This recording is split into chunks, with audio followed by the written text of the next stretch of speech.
Tere kõigile! Nagu te näete minu taga, 2 pealtnäha samasugust bussi, millest üks maksab peaaegu poole rohkem kui teine. Selle video abil selgitame teile, mis on nende autode erinevused ja milliseid praktilisi ning innovaatilisi lahendusi võib leida tänapäeva matkaautodel. Näiteks inimesed, kui otsivad autosid autokuulutuste keskkonnast, panevad oma parameetrid, saavad otsingu tulemused. Otsingu tulemustes on reeglina põhiandmed, mark, mudel, läbisõit, hind, aasta. Ja kui seal üks auto maksab teisest 10, 20, 30% rohkem, siis on üsna tavaline, et seda kallimat ei avatagi. Ja mis on ka inimlik, et miks maksta rohkem? Aga tegelikult see kallim auto võib tulla odavam. Näiteks, kuivõrd võivad kõrvuti olla uhi uus hinnaga 50 000 ja selle kõrval aasta vana hinnaga 60 000, aga millel on paigaldatud paarikümne tuhandest lisavarustust. Uus on mõistagi uus ja see on omaette väärtus. Küll aga aasta vana on sisuliselt sama hea. Sellel on kehtiv tehase garantii, sellel on lisaks muule paigaldatud ka juba see elementaarne, mille oma uuele paigaldaksid.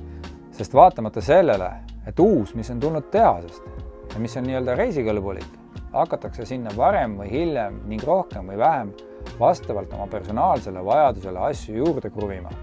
Seega antud näitena oleks otsene rahaline võit juba 10 000 eurot ning ära jääks asjade ostmisele ja paigaldamisele kuluv aeg. Aga läheme nüüd asja juurde. Ja siin me nüüd siis oleme. A-kategooria matkaauto, Kabe, Rootsi tootjalt. Väga ilus, kallis ja hea varustusega auto ja just kui sellega ei olekski vaja midagi teha, võib reisile minna ja võibki. Küll aga nagu rääkisime personaalsest vajadusest tulenevalt, võib siia lisada erinevaid lisavarustusi.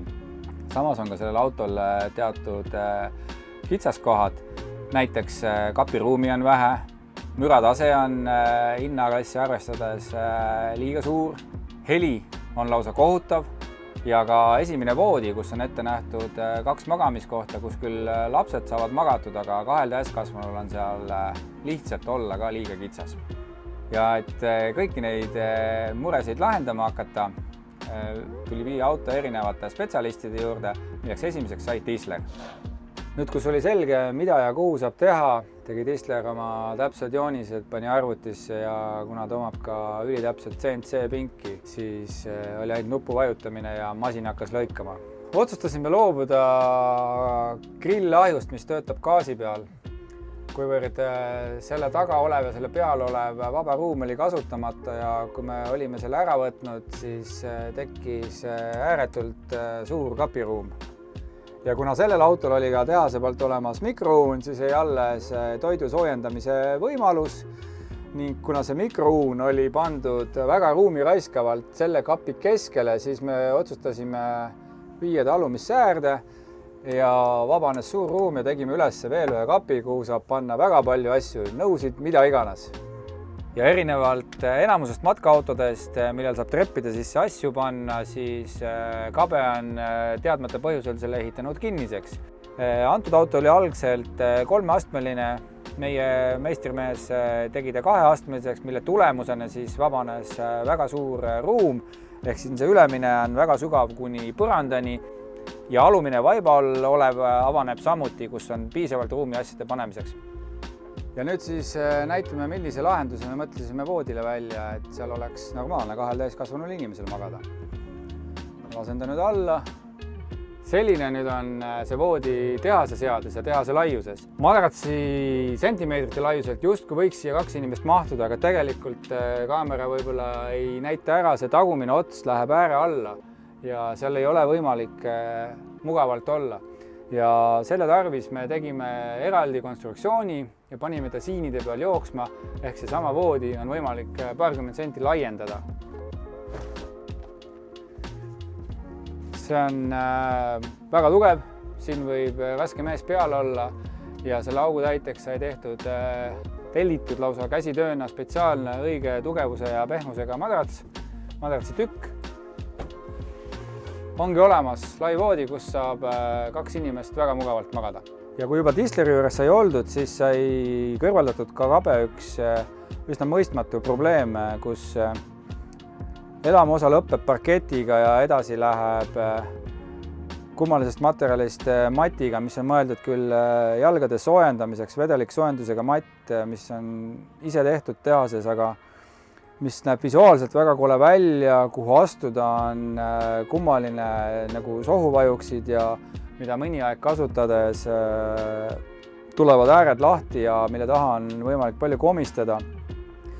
Ehk siis see kõik sai eemaldatud ja jätkatud põranda tasapinnas parketiga kuni pedaalideni, mis siis hiljem vaipkatte peale pandud, ehk siis bussis käid sirgelt nagu kodus ühest toast teise ja istumisasendil on ka palju mõnusam, et jalad ei pea rippuma, kuna põrand tuli lähemale. Et tegelikult on seda matti vaja ainult väga külmades oludes, kuivõrd Kabe kui tuntud Rootsi Põhjamaa bränd on väga külmakindel ja igaks juhuks jätsime alles vedelikkütte otsad ehk vajadusel, kui tõesti peaks minema külmaks, täna me ei tea, siis tehakse eraldi õhukesi matte, mida on võimalik parketi peale panna ja mida saab kiire liitega ühendada. Ja nüüd, kus Tistleri poolt on tööd tehtud, on aeg viia masin oma ala teiste spetsialistide juurde.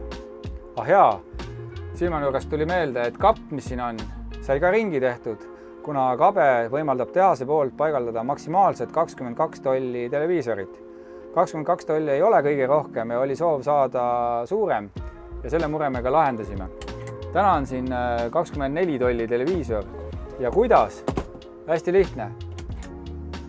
Sisekülgede seintesse oli vaja freesida mõlemale poole sentimeetrised sooned ja mille sees televiisor liigub ning toas on palju meeldivam televiisorit vaadata. Ja siit järjekordne näide kõigile matkaauto huvilistele või omanikele, et kui te käite midagi vaatamas, soovite osta, ei meeldi see sellepärast, et sinna ei mahu see, seda ei saa sellepärast, et meil oleks soov nii, siis tegelikult lihtsalt kaasa mõelda natuke, rääkida spetsialistidega ja ehe näide, et lihtsa vaevaga on võimalik lahendada erinevaid asju. Jõudes teiste spetsialistide juurde, samamoodi nagu Tistleriga, sai istutud maha, vaadatud, mida saab teha, kus saab teha, mida muuta, mida on mõistlik osta juurde, mida ei ole, arvestades erinevaid asjaolusi. Pidasime maha pika arutelu, isegi mitu korda ja vahetasime kirju jooniseid ja lõpuks jõudsime siis parima lahenduseni ja hakkasime pihta. Kuivõrd oli soov kindlasti saada autole suurem elektrivarustus, siis tulenevalt sellest, et Kabe tunnistab ainult ühe kindla tootja liitiumakusi, oli vaja teha terve elektrisüsteem ringi, sest kolmanda tootja akud lihtsalt ei oleks hakanud selle auto ekraanidega tööle. Ja selleks sai siis pandud 300 amprist liitiumakut ehk kokku 900 amprit liitiumit, mille kohta enamus inimesi ütlevad, et overkill ilmselgelt, et mul on 100 ja mul pole kunagi tühjaks saanud. Aga sellest kõigest hiljem, et miks seda voolu siia autosse nii palju vaja on. Küll aga nüüd, kui sai pandud selline võimas aku taha, siis see eeldas ka juhtmestiku vahetust ja et juhtmeid vedada, tuli põrandad üles võtta. Mingil hetkel oli täitsa nagu kole tunne, sest buss oli täitsa tühi ja sealt edasi, et kui juhtmete vedamine jõudis armatuuri alla, kuhu soov oli panna ka müraisolatsioon, sest nagu räägitud, selles autos on üsna kõrge müratase. Põhimõtteliselt mingil hetkel oli alles ainult Mercedesi originaalarmatuurlaud ja jällegi siis mees, kes seda tegi, ütles, et kuule, kui nii vähe on jäänud, et võtame siis selle ka ära ja võtsimegi auto esiosa täiesti puhtaks ja kui ta oli juba täitsa puhas, et siis oli vaja jõuda helisüsteemini ja et mitte lihtsalt kõlareid vahetada ja kuna kogu armatuur oli juba väljas, siis tuli ettepanek, et ehitame kogu armatuuri ringi helisüsteemi jaoks, kus me muudame kõlarite asukohta, kuju, nurka, mis siis tähendas seda, et kuna need olid kõik nüüd ise klaaskihust tehtud, siis ei saanud enam jätta sellisel kujul, nagu nad olid tehasest, tuli katta kogu armatuur nahaga. Noh, ja siita see kogu projekt lappama tegelikult läkski, et kui juba armatuur sai nahaga tehtud, siis sai tehtud istmed, uksed, seinad ja nii ta hakkas hargnema. Elektrisüsteem võib-olla, mille juures on kõige tähelepanuväärsem inverter, mis on siis tark inverter ja rääkimata sellest, et ta võimaldab voolu jaotada erinevate seadmete vahel ja erinevate pingetega vajalikult, aga siis maakeeli võib-olla kõige suurem asi kui minna kämpingutesse Euroopas, siis seal on reeglina pandud mingid piirangud voolule, et sa ei saa panna elektripliite, kütet, kliimat, kõike korraga taha, ta lihtsalt lööb kaitsma välja. Siis sellel autol määrad ära selle võimsuse, mis seal kämpingus on lubatud juhtmest tulla ja kui see vajadus läheb suuremaks, siis ülejäänud vool võetakse akust. Ja kui see suurem energiakasutus järgi jääb, siis hakatakse uuesti akut edasi laadima, et see on nagu üks olulisemaid ja väga häid lisasid. Ja tegelikult see inverter on nii võimas, et sellega on võimalik keevitada ja isegi elektriautot laadida.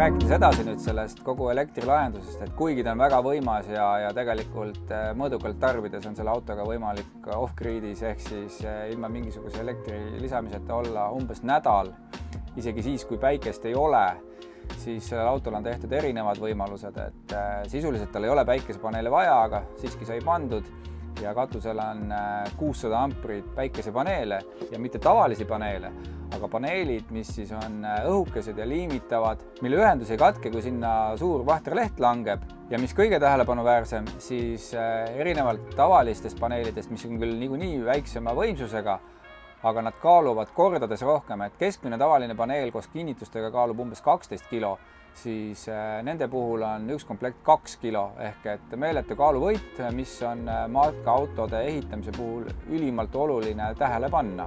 Siis sellele autole sai veel pandud 3 laadeboosterit, mis siis on elektroonilised seadmed, mis töötavast mootorist suudavad teha väga tugeva voolu.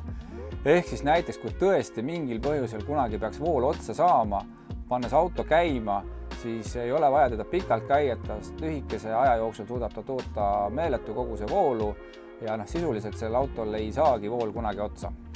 Ning lisaks see auto on sedavõrd tark, et kui tõesti mingil põhjusel peaks voolupinge langema kriitilisele, näiteks unustasite midagi tugeva tarbimisega voolu sisse ja ennast ei ole kohal, siis ta paneb ennast ise käima ning laeb reservkoguse voolu sisse tagasi.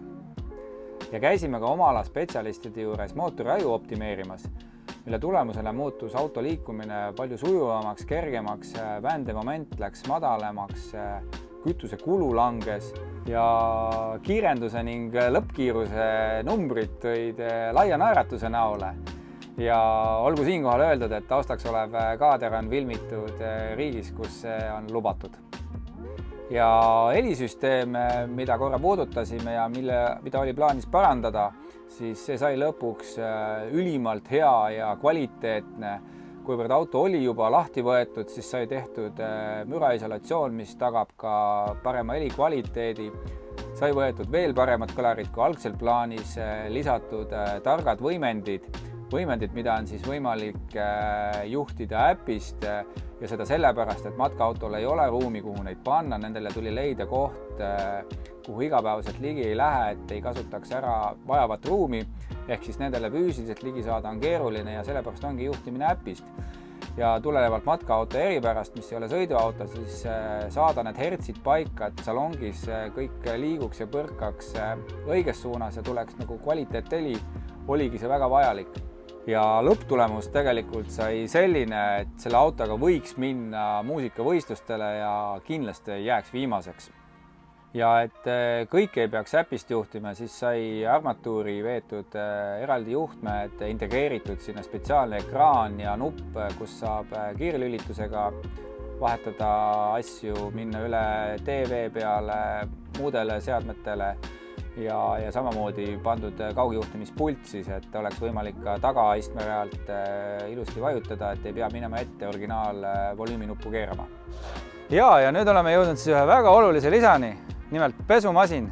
Tõesti, selle autol on pesumasin ja kuivõrd ma tulin hommikul trennist ja asjad olid veel pesemata ja kaameramees nõudis, et teeme siis päriselt protsessi läbi, siis teeme ta läbi. Et paljudel on küsimus ja väited, et milleks pesumasin ja et kämpingutes on pesumasinad ja et seal saab pesta ja tõesti, see on õige jutt ja tegelikult, kui minna nädalasele reisile, polegi vaja, et sul on nii palju pesu kaasas ja tuled koju ja pesed ära. Aga kui reis on pikem, mis läheb juba kuudesse, siis neid asju lihtsalt ei ole võimalik nii palju kaasa võtta ja kämpingutes pesemine esiteks on üsna kalliks läinud ja seal on järjekorrad, nii et tihti sa pead tundides ootama, millal oma korda saada, et asjad sisse panna ja samamoodi jälgima, millal see lõpp on, sest kui sa õigeks ajaks sinna ei lähe, siis järgmine mees tõstab su asjad lihtsalt pingi peale ja vaatamata, kas see pink on must või puhas. Ja see auto on nüüd ehitatud üsna off-grid'i, et sellega tegelikult ei käida ka kämpingutes, et vabalt metsas, mäe otsas saab kõik oma asjad puhtaks pestud senikaua, kui käid matkal, mida iganes teed. Et praegugi siis paneme asjad pesema, vilmime edasi ja pärast võtame puhtad kuivad asjad välja.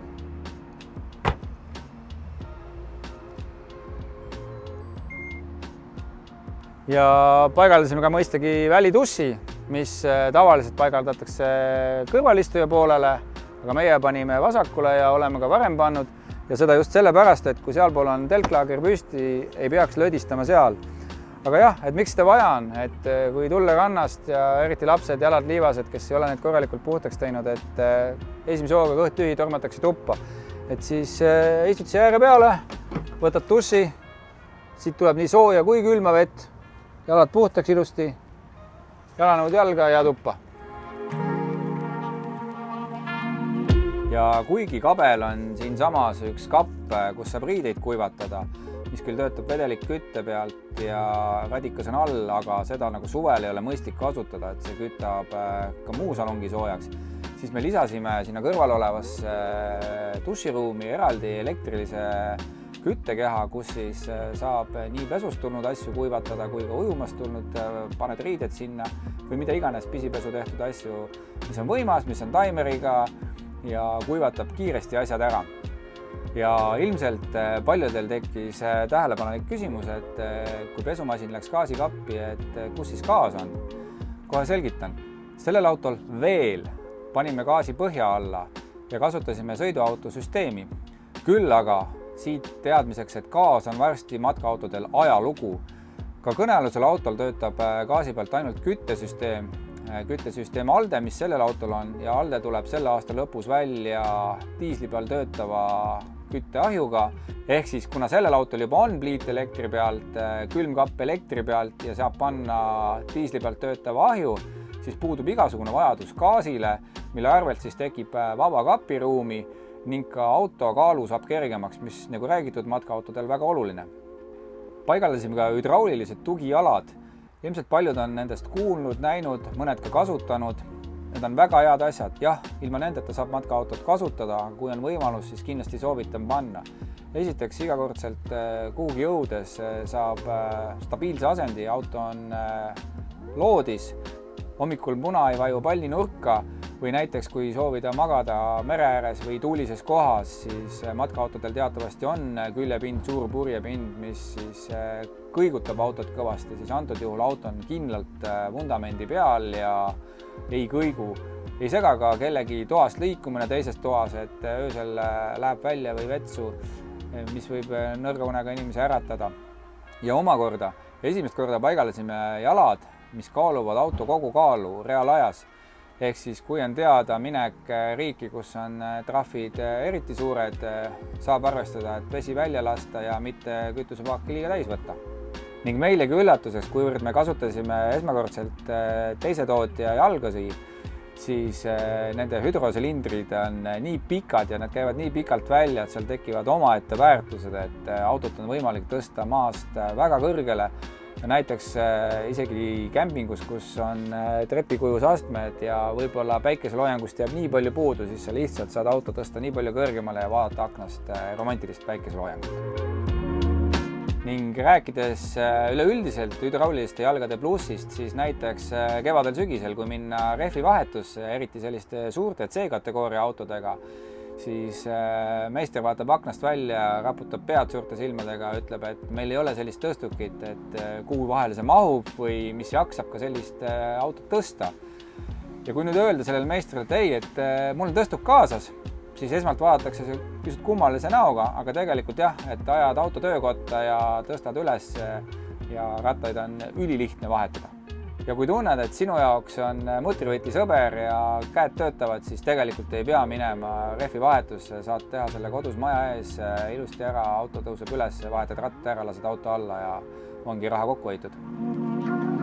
Matkaautod, millega sõidetakse tihti metsas, mägedes, asustamata kohtades, kus ei ole internet kõige parem, aga ikkagi seda on vaja, kas teha tööd või vaadata televiisorit või ka nagu sellel autol paljud asjad töötavad üle Wi-Fi, siis internet on hädavajalik. Antud autol paigaldasime siis tööstusliku Wi-Fi, mis on varustatud 4 5G antenniga ja 2 Wi-Fi antenniga. Ehk kui vähegi võimalik, siis soovitame maksta natukene rohkem ja panna endale tööstuslik Wi-Fi, et siis mitte olla hädas lihtsa Wi-Figa, mis ei maksa ka vähe, aga ei täida oma funktsiooni. Ja lisaks on tegemist targa süsteemiga ehk tark ruuter.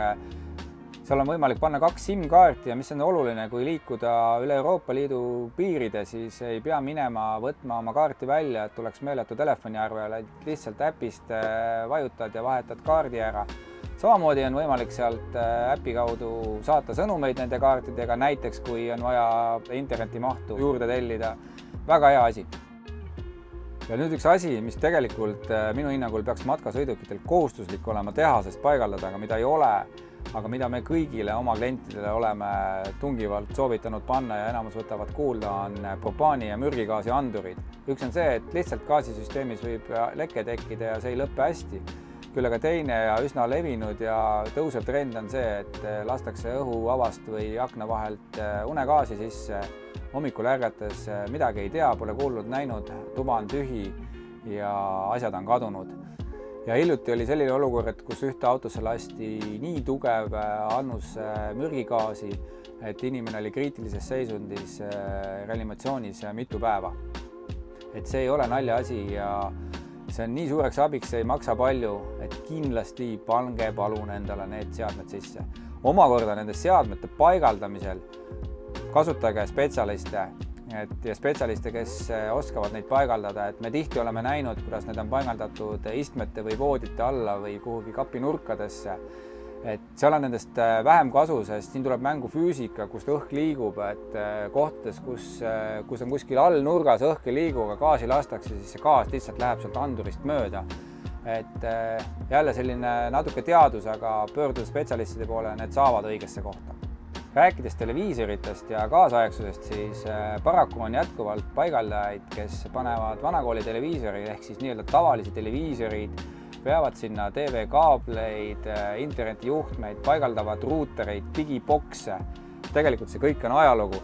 Tuleb osta lihtsalt Android TV, millel vaja ainult ühte peenikest voolujuhet ja ülejäänud töötab kõik üle Wi-Fi, täpselt nagu kodus, mis iganes pakett sul on, paned kodus ja film pooleli, vaatad autos edasi. Ehk et ei ole seda juhtme rägastikku ja on oluliselt lihtsam. Ja sõidukile mõistagi sai paigaldatud ka ülitark alarm. Sõidukil on arvuti, millel on hästi palju programmeeringuid, mis teevad erinevaid asju, mida võib-olla muidu ei pane tähelegi, kustutavad tulesi, liigutavad astmelaudu teatud asendis, et sa ei saa neid unustada. Et neid kõike ei jõua siinkohal ette lugeda. Küll aga võib-olla, et tal on hästi suur sarnasus Teslaga, et ta on võtmevaba, tal ei olegi võtit, et sa ei pea kaasas kandma rannas metsa minnes võtit, et piisab telefonist, et telefon on autoga paaritatud ja kui tuled telefoniga auto juurde, saad sisse ja oled sees, siis vajutad ainult originaalnuppu ja ta läheb käima. Sellel autol on olemas ka tag, ehk et kui sa lähed hooldusesse, siis sa ei anna ju oma telefoni meistrile, et siis selle tagiga ta saab uksed avada ja auto käivitada. Küll aga lisaks on olemas veel kiip, mille saad anda lapsele, et mitte anda lapsele originaalvõtit või siis pulti või siis tagi, mis on kallis, kui ära kaob, lihtsalt kiip, millega ta saab uksed avada ja lukku panna. Omakorda selle autol on ka näpujäljaga avamise ja sulgemise võimalus, et näiteks kui soov on minna ujuma, et mitte midagi kaasa võtta. Ja paljudel on küsimus, et kui sa nüüd ujud ja näpujälg muutub, et siis sa ei saagi ju tuppa. Muidugi saab. Ja selle jaoks on tehtud kere peal kindlast kohast teatud kombinatsioon, mida näppudega vajutada ja uksed avanevad. Ja sarnaselt Teslaga on äpist võimalik kaugelt autot avada, sulgeda, käima panna ning vaadata ka kaameratest ümbritsevat ning sees toimuvat. Ja rääkides äppidest, siis sellel sellel autol on neid palju ja mis võimaldavad väga palju funktsioone, aga näiteks, et tuled külmalt mägimatkalt, paned äpist auto sooja, paned vee sooja, et kohe kuuma duši alla minna või vastupidi, et oled kuskil kuumal maal ja päeval läheb ilm nii kuumaks, et on oht, et sees hakkavad šokolaadid sulama, siis lihtsalt vajutad ja paned konditsioneeri tööle. Samamoodi tegelikult, mis sest, et sel autol on gaasiga küte, sai tehtud ka äpist juhtimine Webastole, ehk tegelikult, kui gaas on otsas, siis saab selle auto panna kaugelt äpi kaudu Webastoga kütma. Juba mainitud kaamerapildi nägemine, selle jaoks on eraldi süsteem ja selliselt, et tulevad teated, kui keegi liigub auto ümber, saab kohe vaadata, mis seal toimub. Samamoodi, kui ei ole sul lapsele või tuttavale kellelegi anda kiipi, et mine auto juurde, siis autol on uksekell, millele vajutades siis tuleb teade, telefon heliseb, vaatad, kes on, saad temaga rääkida kahepidise suunal ja avada uksed ning lasta ta sisse. Sellel autol on tehase poolt juba ventilaator ehk siis katuseluugi asemel propeller, mis võimaldab õhku sisse-välja liigutada. Küll aga me vahetasime selle välja ja kuigi täna paljudel eestlastel on teada number 1 on MaxFan, siis me panime Carbesti OneVenti. Miks see vajalik on? Ta on originaalist oluliselt vaiksem. Tal on lisafunktsioonid, saab panna temperatuuri, mis temperatuurist alates ta hakkab liigutama. Ja miks see vajalik on? Sellega saab panna õhu liikuma kahtepidi nii seest välja kui väljast sisse, sõltuvalt sellest, milline on temperatuur, et kas tahad värsket õhku või just seest kuuma välja. Aga see asendab ka katusekliimat, et mis on Euroopas hädavajalik, aga kui sa liigud siin meie regioonis, siis need 1-2 ilma tegelikult on võimalik ilusti ära kannatada ja selle õhuvooluga, mis sealt liigub, siis saab täiesti Eestis hakkama ja ei pea ostma kallist katusekliimat. Ja mis on veel märkimismäärne ja miks me ta välja vahetasime, siis erinevalt tehasomast võib seda kasutada sõidu ajal lahtises asendis, seda võib kasutada vihma korral. Ja viimane tuleb mängu olukorras, kus tahad minna linna, ei tea, kas hakkab sadama või ei hakka, tahaks luugi lahti teha, aga ei julge, et äkki hakkab, siis selle puhul seda muret ei ole. Tal on taga pikk nokk, külje peal on seinad, ventilaator töötab, tuled tagasi ja toas on kõik kuiv ja õhk on värske. Ja iga matkaauto omanik teab täpselt, et enne sõitu tuleb sahtlid lukku panna, sest muidu nad esimeses vasakkurvis tulevad lahti ja halvimal juhul kukuvad siinid katki ja põrandale, siis ikkagi see vahel ununeb. Antud juhul seda tehase poolt ei olnud, osadel kallimatel autodel see on olemas, küll aga kuna see on nii lihtne ja ei ole üldse kallis, siis nipp kõigile, et võtta 2 keskluku mootorit, panna need sahtlite lintide juurde juhtima ja nii kui mootori käivitad, klõpsti, sahtlid lähevad lukku, nii kui sõidu lõpetad, klõpsti, sahtlid tulevad lahti, ehk et peale mõningast kasutamist täitsa unustad ära selle vajaduse, et on vaja sahtlid lukustada. Et järjekordne lihtne näide, millega saab elu mugavamaks teha. Ja nüüd külmikust, et külmik mõistega oli siin sees, aga uus auto vahetasime ta välja. Ja miks me ta välja vahetasime? Et siin oli absorber, nii nagu nimetatakse gaasi peal töötavaid külmikuid, vahetasime kompressorkülmiku vastu, ehk siis külmik, mis töötab elektri pealt. Ja miks see vajalik on? Esmalt gaasikulu jääb ära. Vool on ju tasuta kaasas, et tuleb päikesest või mootorist. Selle plussiks on veel see, et absorberid, mis on mitte nii sügavad, ehk et nad lõppevad kuskil siinmaal ära, kuna siin taga on radiaatorid ja kõik muud asjad, siis selle arvelt on see kapp sügavam. Siin on liitrid oluliselt rohkem, siia mahub palju asju.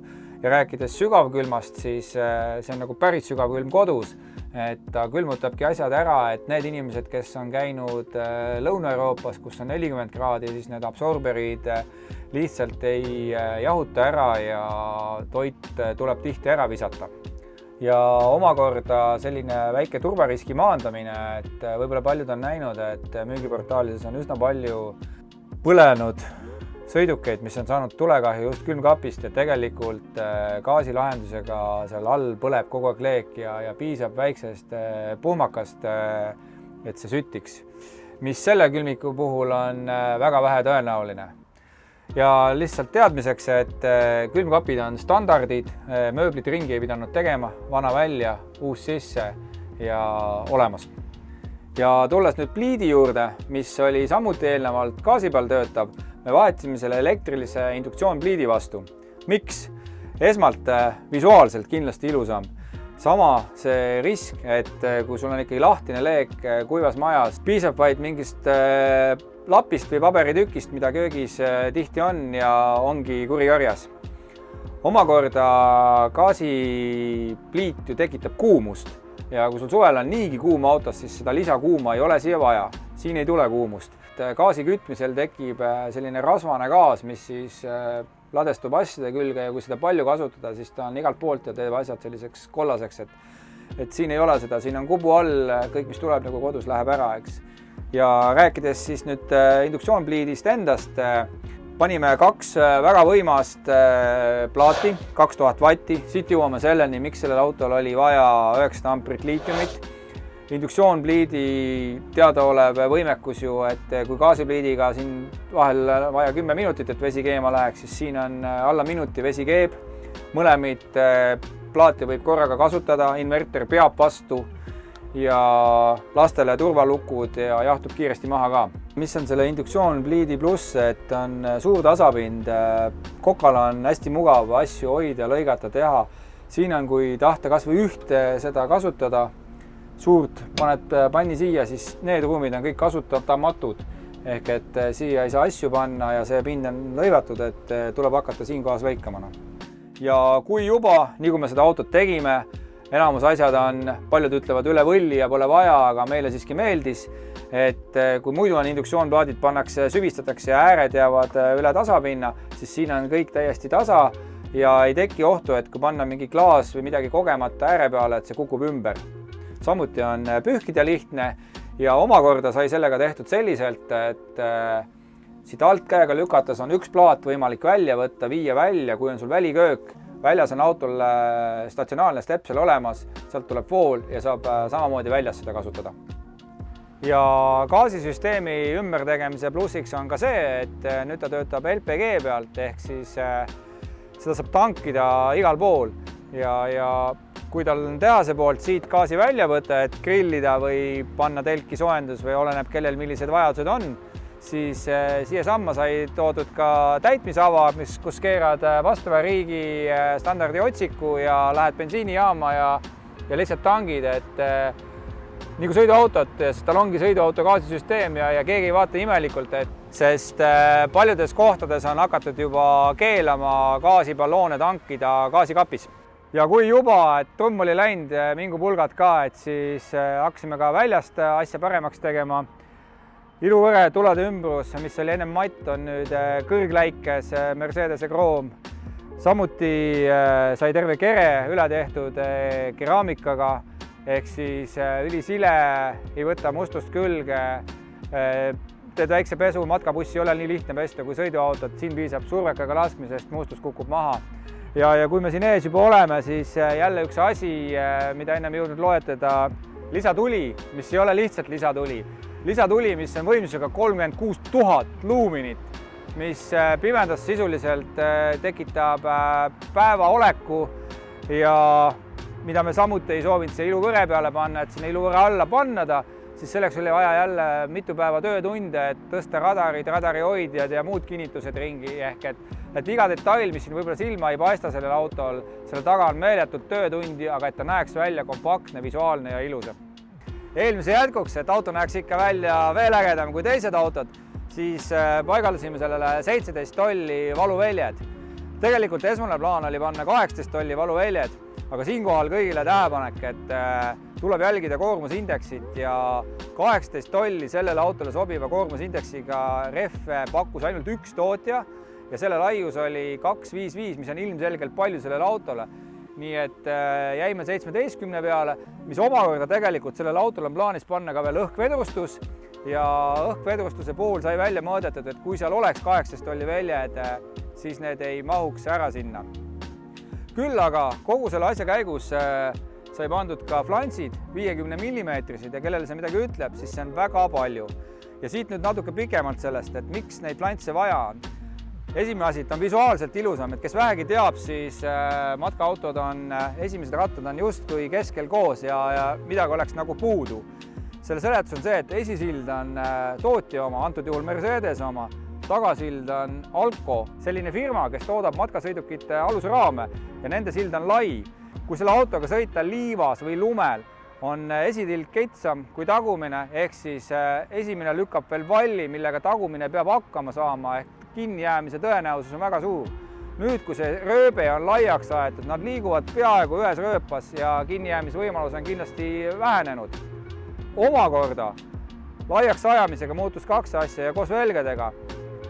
Juhitavus läks paremaks, kindlasti on roolitunnetus hoopis teine ja tänu sellele, et rehv on madalam, vajub ka auto kurvides vähem läbi, ehk et komplektis igati põhjendatud otsus ja tegemist ei ole kalli lisaga. Ja siinkohal siis kõigile teadmiseks, et kui te paigaldate flantse või ostate flantse, siis jälgige, kust te neid ostate ja et need oleksid sertifitseeritud, sest väga palju tootjaid on, kes müüvad soodsamalt ja ei ole teada, kuidas nad tehtud on, millisele jõule nad peavad vastama.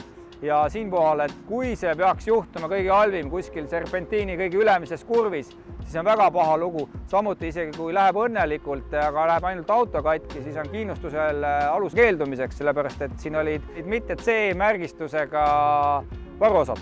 Tegime ringiga päikesesirmide lahenduse, kuivõrd kabel on päikesesirmid lihtsalt nii kaugel, et isegi pikema käega mees ei ulata neid sõidu ajal lahti tegema ja juhuks, kui peab tekkima vajadus sõidu ajal, oled kiirteel, siis on variant kas teha turvavöö lahti või siis parkida tee äärde. Aga kuna kumbagi teha ei tohi, siis tekib väga liiklusohtlik olukord. Lisaks on ka veel see, et isegi kui see on sul ennetatud, on päikesesirm on alla tõmmatud, siis nende kahe päikesesirmi vahel on vahe ja väga tihti sealt täpselt vahest paistab päike otse silma. Meie lahendasime selle selliselt, et eemaldasime mõlemad päikesesirmid ja võtsime kasutusele tehase poolt olnud elektrilise kardina, millele siis lõime eraldi funktsiooni ja nupu ja mida vajutades on väga mugav teda alla lasta sobivale kõrgusele sealhulgas ja olulised turvariskid on maandatud. Ja see luuk ei ole meil siin niisama lahti ununenud, see on põhjusega ja põhjus on selles, et sellel autol on Android Auto ja CarPlay juhtmega ning kui soovida seda kasutada, siis need ühenduskohad on siin. Samuti on ühenduskohad seal muusika laskmiseks või telefoni laadimiseks. Ehk et kui soovite ükskõik mida nendest kasutada, siis luuk peab olema lahti, teda ei ole võimalik kinni panna, sest juhtmed jäävad vahele. Ja mis omakorda on siis ka turvarisk, kuna osaliselt piirab alumist vaatevälja. Ja mis me siis tegime? Me võtsime kõik need pistikud ja vedasime siia alla, luuk saab ilusti kinni olla ja siit on isegi mugavam võtta laadimist ja kõiki muid ühendusi. Ja nii lihtne see oligi, et seni kuni me sees muid asju filmisime, kuulsime järsku piiksu, mis tähendab, et pesumasin on oma tsükli lõpetanud ja tuleme vaatame, mis siis tulemus on. Pesud kindlasti puhtad ja ka üsna kuivad, aga mitte päris. Ja põhjus lihtne, et ma ei pannud peale kuivatusfunktsiooni, mis sellel masinal ka tegelikult on, aga see funktsioon töötab vee pealt ja selliselt, et vesi aetakse eraldi masina ümber kuumaks ja sellega siis kuivatatakse riided, aga see on üsna veekulukas, siis seda funktsiooni ma reeglina ei kasuta, aga ei ole üldse muret, kabel on tehasest nii-öelda kuivatusega kapp, aga siia autosse sai pandud ka eraldi elektriline kuivati. Ja nüüd tulime siis testima neid digitaalseid peegleid päriselus. Nagu näha, siis pilt on ele, kuigi väljas on juba hämaramaks läinud ja mis nende pluss on see, et kui pärispeeglitel pimedas kaob nähtavus ära, siis nendel jääb see alles. Nüüd omakorda, mis on nende pluss, et täna küll on kuiv ilm, aga kui märja ilmaga sõita pikemalt või porisilmaga sügisel, siis pärispeeglid, suured peeglid, mis nendel autodel on, me ei räägi sõiduautodest, lähevad mustaks ja neid, kes teeb pikki sõite, see teab, iga 400-500 kilomeetri tagant on vaja käljas käia peegliklaasi puhastamas. Aga mis peamine, need peeglid on muidu selle koha peal siin ja need on väga suured ja kuivõrd nad on hästi lähedal, siis nende taha on võimalik jätta peitu näiteks kas või veoauto, nii et lõpuks meil oli niimoodi, et naisega sõites, et kõrvalt alati ütles enne ristmikku, tuleb, ei tule, et vaata, kui hoolikalt tahad, ta lihtsalt segab, aga täna on suur see klaas, vaba, kõik on näha, see on see suur pluss nendel asjadel. Ja muidugi, mis veel, kui tavalised peeglid praegu me sõidame vaikselt linnakiirusega maanteel, siis tuleb päris kõva tuulevuhin. Et nende puhul siis need kaamerad on peenikese pulga otsas ja mitte midagi ei ole kuulda. Taaskord saab ilma nendeta matkaautot omada, aga kui vähegi võimalik, siis kindlasti soovitan. Võib-olla siinkohal veel, et kes teavad, siis õhtul pargid kuhugi, tõmbad kõik pimenevad kardinad ette, väljas midagi toimub, pead piiluma, mis toimub. Siis nende puhul on ekraanid sees, kaamerad väljas ja kõik on väga hästi näha, et üsna huvitav on. Ja nüüd oleme siinmaal, kus on tunne, et peaks hakkama lõpetama, kuivõrd muidu läheb liiga pikaks ära. Küll aga sellel autol on tõesti väga palju asju veel, mida sai muudetud, tehtud, mis ei hakka esmapilgul silma, aga mis on väga vajalikud ja mida mõne aja möödudes ei pane enam tähele. Näiteks, et kõigil klaasidel on pandud turvakile, mis on UV kaitsega, ehk et soojal maal ei lähe salong nii kiiresti, nii kuumaks. Armatuurile pandud alla valgustus, et öösel oleks hubasem, mis ennast reguleerib. Samamoodi tuppa valgustus, öövalgustus, et ei peaks panema laetuld põlema. Nii-öelda käsitööna tehtud custom nupud originaalmõõtudesse. Muudetud sai ka originaal ja teiste tootjate settinguid, näiteks, et astmelaud ei lähe sisse, kui käivitad, aga astmelaud läheb sisse siis, kui käigu sisse tõmbad, et tihtipeale vaja autot vahel käima panna, ja olles paiga peal, siis seal võivad olla kellegi plätud vahel. Samuti sai ringi tehtud hüdrojalgade kokkuklappimise, mis siis reeglina mootori käivitades tõmbavad ennast kokku või siis panevad alarmi tööle, mis teeb ebameeldivalt häält, aga vahel on vaja auto lihtsalt sooja panna või ka laadima panna, nagu me ennem rääkisime, siis sellel autol hüdrojalad kiirutab kõigepealt, et on väljas Mercedes ekraanile, mis ei programmeeritud, mis oleks nagu tehase kiri seal, hoiatab sind ja enne sõitma hakkamist siis käsipiduri maha võttes, mis on kohustuslik peal olla, seda puudutades siis tõmbab hüdrojalad sisse. Lisaks sai programmeeritud veel Mercedese ajusse ja mis kuvab ekraani peal erinevaid luuke ja uksi, ehk et kui on ununenud lahti mõni garaažiluuk või põrandaalune luuk, et siis ta ilusti näitab sul seda. Või siis ka näiteks käetugi, mis tal originaalis on täiesti sile, kuhu asju on seistes võimalik panna, aga sõites nad lendavad seal kõik ära, et tegime selle süvistatud, et sõidu ajal seal asjad püsiksid paigal. Paljudel matkaautodel on probleemiks esiklaasilt udu ära saamine või talvel lume ja jää sulatamine. Ja seda sellepärast, et ei ole kasutatud originaaltorustikku. Torustikku, mis on algselt tehase tootja ja nende inseneride poolt välja mõeldud. Antud juhul on siis iga ümberehitaja võtnud kasutusele oma nutikuse ja pannud nii, kuidas sinna mahub ja saab. Ja kõnealusel kabel olid ka paigaldatud liiga peenikesed torud ja ülemineku kohtades isoleermaterjaliga pingutatud nii tugevasti, et kohati olid need joogikõre jämedused. Tegime kogu süsteemi ringi, eemaldasime ümberehitaja poolt paigaldatud torud, vedasime mootorist alates jämedad torud, paigaldasime lisatorud ja kuni ette välja, kuhu lisasime omakorda elektrilised mootorid, mis siis tagavad tugeva õhuvoolu esiklaasile ja tänu millele saime jälle ühe mure kõrvaldatud. Lisasime põhja alla 3 võimast töötult turvaliseks tagurdamiseks ja nii edasi ja nii edasi. Ja ma loodan, et minu jutust sai nii mõnigi mõne infokillu ja kui jäi midagi segaseks või on soov küsida või täpsustada, siis julgelt võib meie juurde pöörduda, selgitame meeleldi ja eelkõige alustaks uue auto toomisest, mis on meie igapäevatöö ja mõistagi tooks sellise auto, mida peaks kõige vähem ringi ehitama.